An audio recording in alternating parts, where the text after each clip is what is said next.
Heyo and welcome to our first episode of Build and Battle, our Manor Lords Let's Play, where we will build a beautiful medieval city while battling off bandits, brigands, and no-good doers.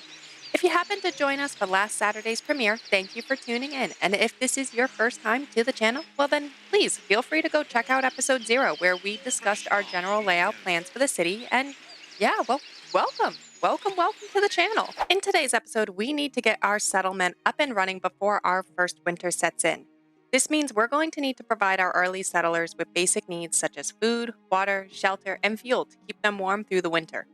This also means that we will be designing our first houses and what will eventually grow to become our city center, as well as the first industry productions.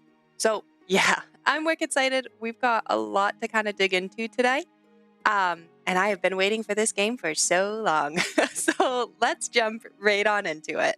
All right, so our first priority is getting our settlers through their first winter. We're in spring right now, so spring of year 1 in March. And if we come up to this panel right here, this is the number of months we can survive before our supplies run out.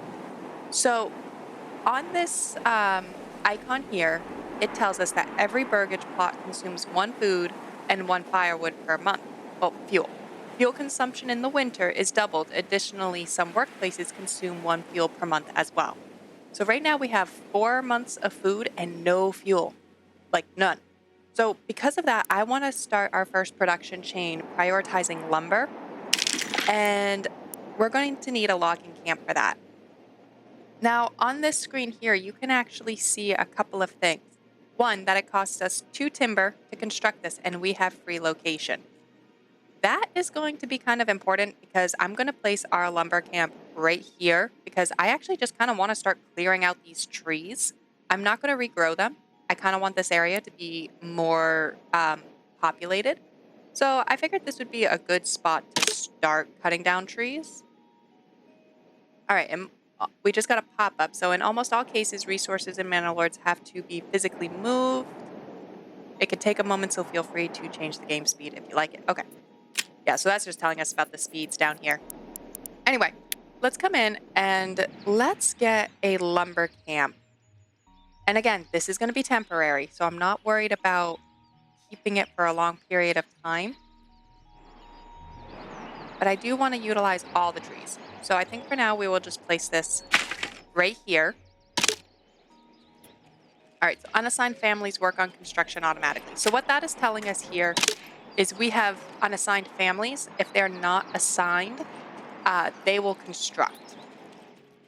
And then this is just telling us that we need oxen to move it around. So if you zoom in, we've got a nice little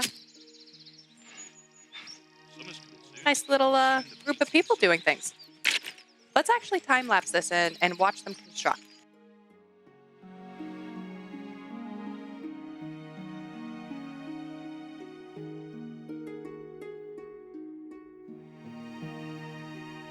All right, so this is now telling us that this building has no assigned families. Select it and assign a family whenever you'd like to start production.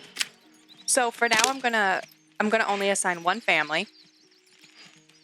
And then while human workforce has to be assigned by default, livestock workforce is shared between workplaces. However, you can bind it to a workplace permanently in the Advanced tab. Just watch out so that you have oh yeah, so same concept. Just as we need unassigned families to construct buildings, we need unassigned oxen to move things back and forth. Ooh, and right away, new message.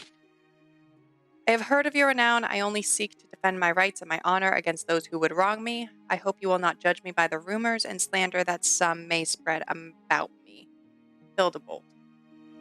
Okay, so this is one of the barons we actually have to fight if we want to conquer all the lands. Just out of curiosity, what happens if I write that?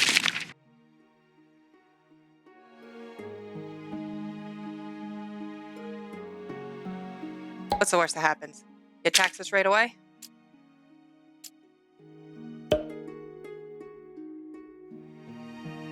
Now that we're already getting a little salty with the Baron, let's come in and assign... You know what? Let's wait a second. Let's finish our production chain, and then we'll work on assigning families. Alrighty, so now that we have a lumber camp, we are going to want to start processing that lumber into firewood. So let's now construct some of our first processing buildings. And where I want to start with that is coming into the construction tab under gathering. And we can do a woodcutter's log, which will create firewood, and a saw pit that will create planks. Now, I want to be a little bit careful because we only have 5 families and I need to leave one unassigned for construction. We also have both of these would cost us 3 timber, one for the woodcutter's log, one for the saw pit, and we only have 6 left. So I've got to be a little careful on that. So let's just, well, we're going to be cutting wood soon. A fresh start for me and me own. So let's come on in. And I want to connect this right here.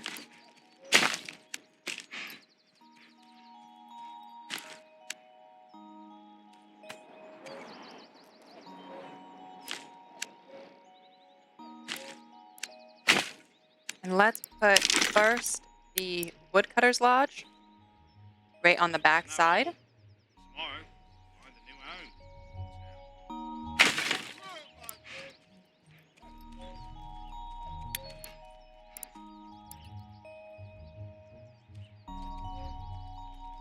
I feel like we're okay waiting on the saw pit, but I kind of want to place it anyway. But we'll wait. We will wait for now. Okay, finally, we want to come in and assign some families to work these buildings that we just constructed. So I like that it's a family over a person because then the family will automatically take care of the harvesting, the processing, and storing of the goods without us having to go too deep into the micromanagement. I think the game really just struck a good balance between building and playing the game and managing the mechanics. So we're going to just come in to the logging camp and we are going to assign one family. And then I think, yep, so we have Nickel and Earhart felling a tree. Summer's coming soon. And I think if we come into advance, I can create a work area, I think. So limit work area. And I'm looking down here. Set work area, cancel.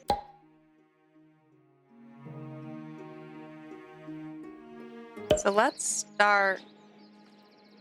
I want to try and get this as much of this area as possible involved.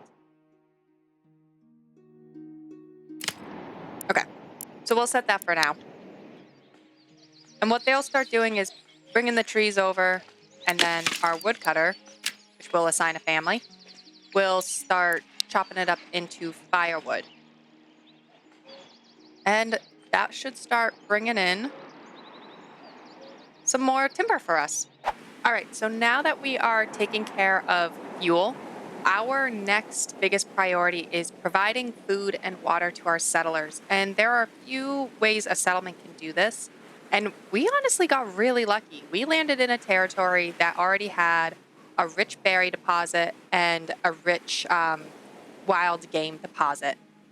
So I think we're good to just start with a foraging hunt and a hunter's camp to begin with. So the first food extractor we will place is the foraging hunt, since we have that resource readily available right here. And I'm going to kind of just attach it right into this area for now. So let's come on in. I think I want to just build off this road here. Actually, maybe off the King's Road right here. Okay. So we'll come in just like that. And then let's come into our construction. Find the forager's hut. And we will construct this right at the end right here.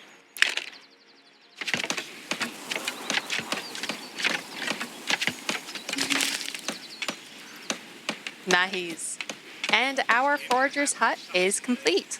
The second food extractor I want to place is the hunter's camp, since we also have that available resource that's, chunky, nice and rich.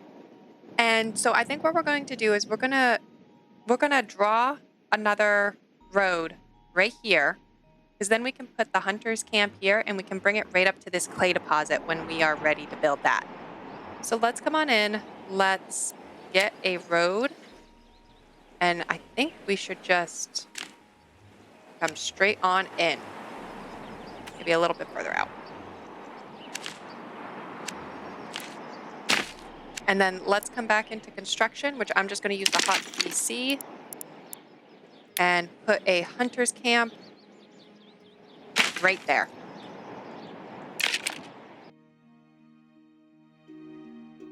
And let's kind of just watch this get constructed. Hey, where are the pegs? Oh, there they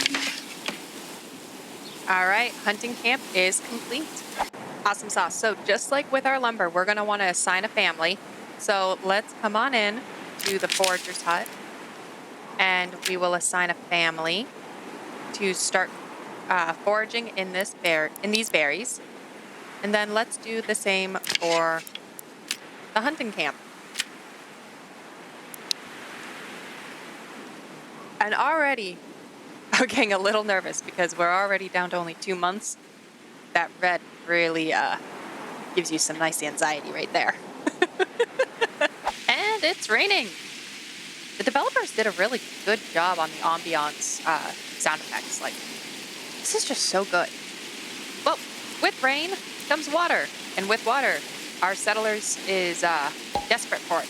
So, with that really bad segue aside, let's come on in next, and we need to build a well. So I believe that is under logistics.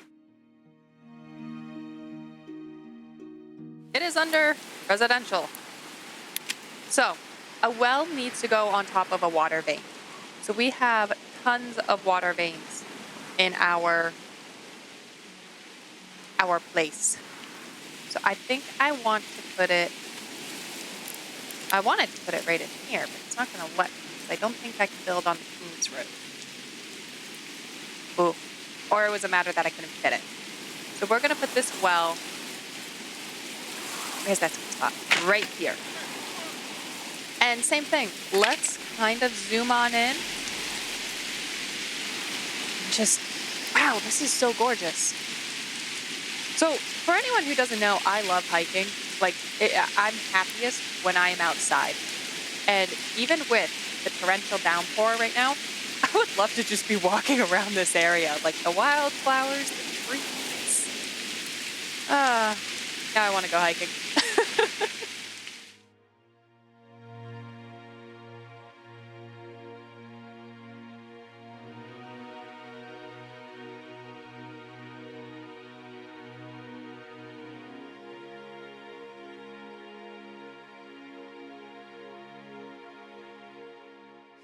All right, and now we have a well, and we can also see that our food supply has gone up a little bit.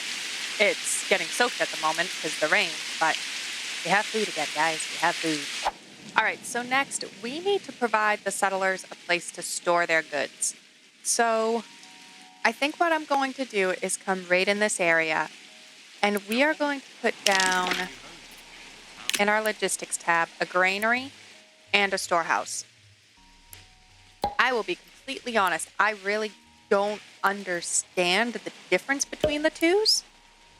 Like, workers collect, store, and distribute goods using the pantry. If needed, they will also automatically set up stalls on the marketplace to distribute the stored goods to the burgage plots. And workers collect, store, and distribute goods using a generic storage. I don't really understand the difference between the two. So, until I get a chance to kind of read up on that, we're just going to place both. So I think what we will do, let's put a storage. I think I'm going to build a little bit of a road here. And I think we'll build the storage off of this area here. I wanted the opportunity to try to chop down some of these trees first, but I just don't think we're going to have enough time. And we really do need to get these. Can I stay where there's drink? These items constructed.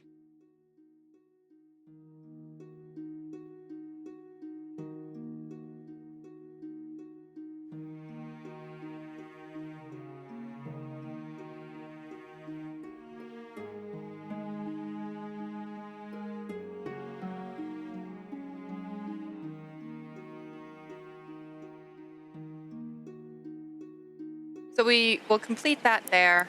And then let's actually just plop a granary.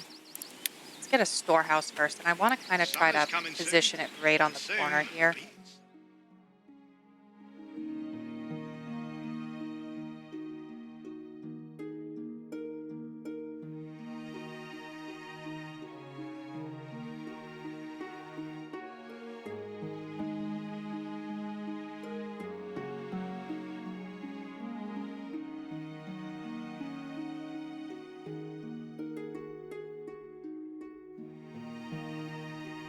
And that will kind of keep it close to where I plan on putting our marketplaces and the heaviest density. So let's enjoy watching this build up for a quick second here. And again, that view, just look at it.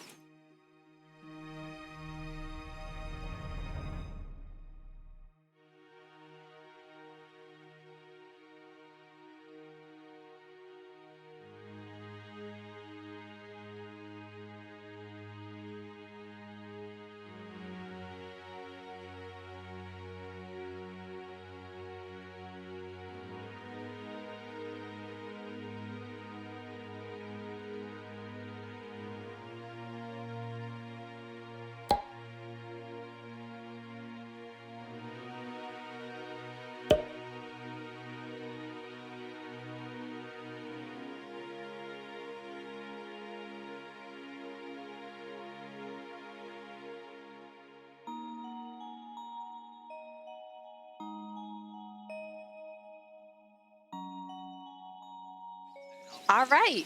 So I was just being impatient. They were still building it. Just can't get good work anymore. Good working help anymore. Lady Nama demands instant builds. All right, let's move on to giving our citizens the next item that they need. All right, and next is setting up the market. And if you haven't noticed already, I've already begun kind of squaring off some spots for this. This will probably be a bigger market than our settlement could ever need, but it's going to look pretty. And I do like making pretty things. So let's come on in. Let's kind of finish making the best curve road that we can here. Let's construct that. We'll just loop that one in like that. And then let's come in and start a marketplace. So we'll have some marketplace here and here, right along the King's Road. So I think that means I'd like to come on in. I believe it's under residential. Yeah, it's under residential. Let's start by putting our first marketplace right in this area. Actually, no, we'll start here. We'll start here. So let's come on in. And what I really love about this tool is it will snap to the roads for us. So I can literally just come on in and create this marketplace just like this. And it kind of shows you how the stalls will be created. And we'll get 54 stall locations here. Now I just want to back up a second and see what we would get here. 40. Okay, so that's actually not too bad. And I kind of like how the stalls lay out. So let's go on in and construct that there. And we get a little pop-up here. A well-supplied marketplace is the lifeblood of your town. 1. Assigned families will set up stalls automatically as long as there is enough space in the market. Hover over specific categories to check your current supply and demand. And burgage plots closest to the market get their market requirement fulfilled first. So I think I'm actually just going to build both marketplaces right away.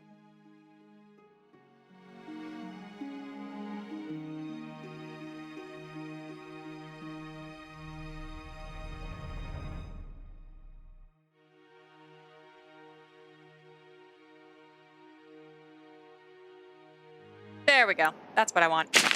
All right.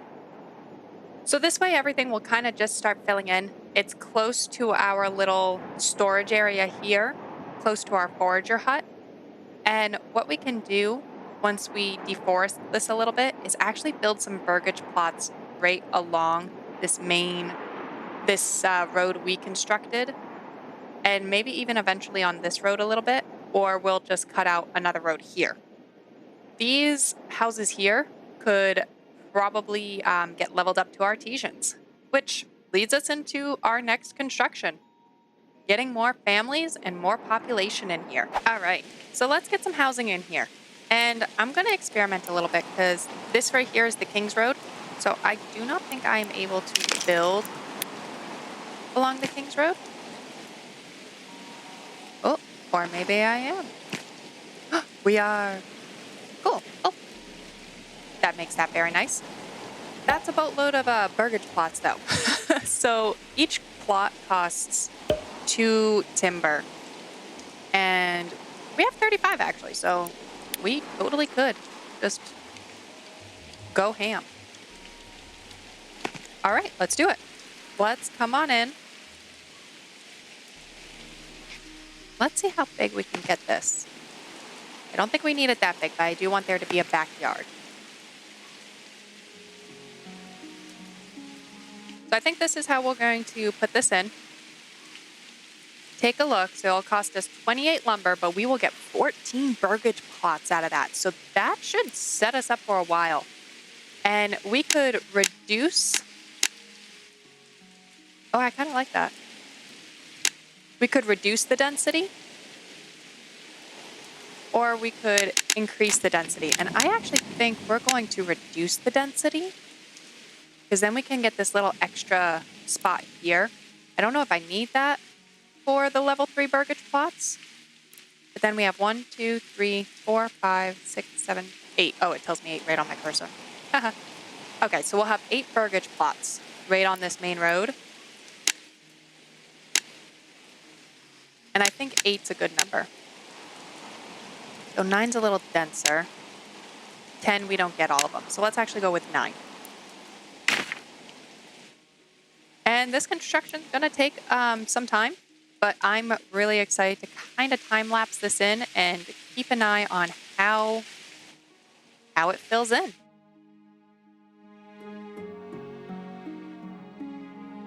Wow, okay, they are still constructing the burgage plots.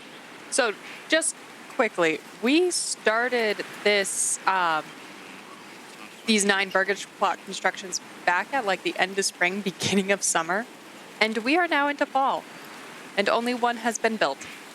So, note to self, that one family currently working on building 9 houses probably hates our guts right now. All right, let's let this finish leveling up, and we will come back on in and take a look at it. All right, we're still building all 9 burgage plots, but because now we have 5 of them, we have hit our first milestone. So let's come in, read this new message. A strong militia is paramount to the survival of any settlement. Luckily, a shipment of weapons has just arrived, and you will now be able to create your first militia banners to serve you and protect your people. However, we will need more weapons to equip all the people as the settlement grows, either by making them or importing them from other lands. So we now have the ability to form a militia. I'm not going to do that right now. There's other things I want to focus on still in this episode. And then to get more population, you need to have empty burgage plots, and your approval needs to be over 50. Yeah, our approval is very bad right now because we had homeless people for so long. But once we have one more family in here, we can come in, and I want to assign some families to our storehouses. And then let's take a look at the actual settlement camp. Yeah, we really need those extra families so we can get these supplies out of the rain, and then probably move our hitching post down into this area as well. So yeah, I'll see you guys in a few seconds once the rest of these burgage plots have built up and we have some more families. All right, so because our approval rating is still pretty low because of the homelessness we just dealt with, we still only have a single family unassigned or available for work. And it's coming up on winter, so I do not want these the resources, the supplies up Well, here, to perhaps it remain would. outside. And since everything is constructed, I am just going to come in and store everything that I can before winter comes in. So this supplies is firewood and stone. So at least it's not food. That's good. So we'll just assign one family to the storehouse for now. It leaves us with no workforce for construction, but at the moment we have nothing to construct. Alrighty, I think this is a good place to end episode 1 for this week. Thank you everyone for joining me in our first episode of Build and Battle. Next week, I think we're going to continue expanding our settlement's population and increase our food production by introducing our first farms. So I hope to see everyone there. In the meantime, if you enjoyed today's episode, please consider giving it a thumbs up, subscribing to future content, and leaving a comment below about your favorite part of the episode. Until next time, I hope everyone has a phenomenal week.